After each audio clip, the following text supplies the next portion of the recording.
Assalamualaikum warahmatullahi wabarakatuh. Perkenalkan, nama saya Nis Ramadhani dengan nomor NIM 060401244149.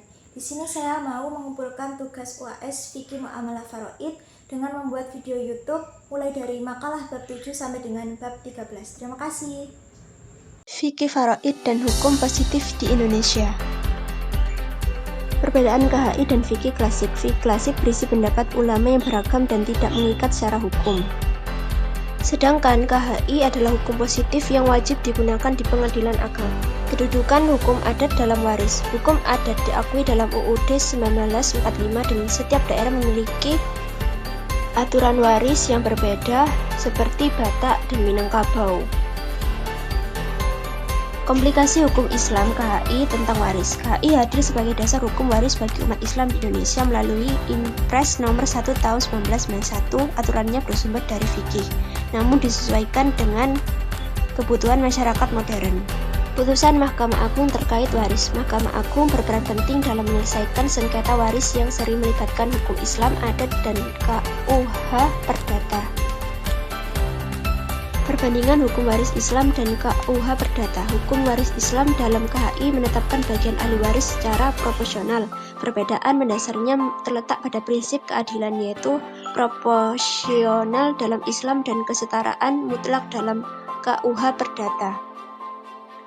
Perbandingan hukum waris Islam dan adat. Hukum waris Islam dalam KHI bersumber dari Al-Quran dan hadis, bersifat individual, proporsional, dan bagian ahli waris ditentukan jelas. Sementara itu, hukum adat fleksibel dan berbeda tiap daerah.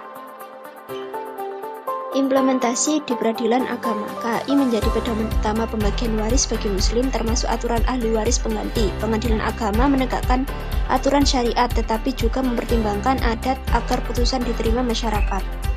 Tantangan penerapannya yakni globalisasi, isu kesetaraan gender, serta kuatnya tradisi adat membuat penerapan KHI tidak selalu mudah. Sinkronisasi dengan hukum nasional. KHI melalui Impres nomor 1 tahun 1991 diakui sebagai pedoman resmi meski bukan undang-undang. Hukum Islam tetap berperan penting sebagai sumber hukum nasional untuk menciptakan kepastian dan keadilan. Kesimpulannya, komplikasi hukum Islam KHI menjadi pedoman utama dalam pembagian waris di Indonesia karena menyesuaikan fikih dengan kebutuhan modern yang lebih sederhana dan fleksibel. Meski begitu, hukum adat masih kuat di berbagai daerah sehingga sering terjadi kompromi antara aturan Islam dan tradisi lokal. Mahkamah Agung berperan penting mempertegas pelaksanaan hukum waris terutama dalam melindungi hak perempuan dan ahli waris pengganti.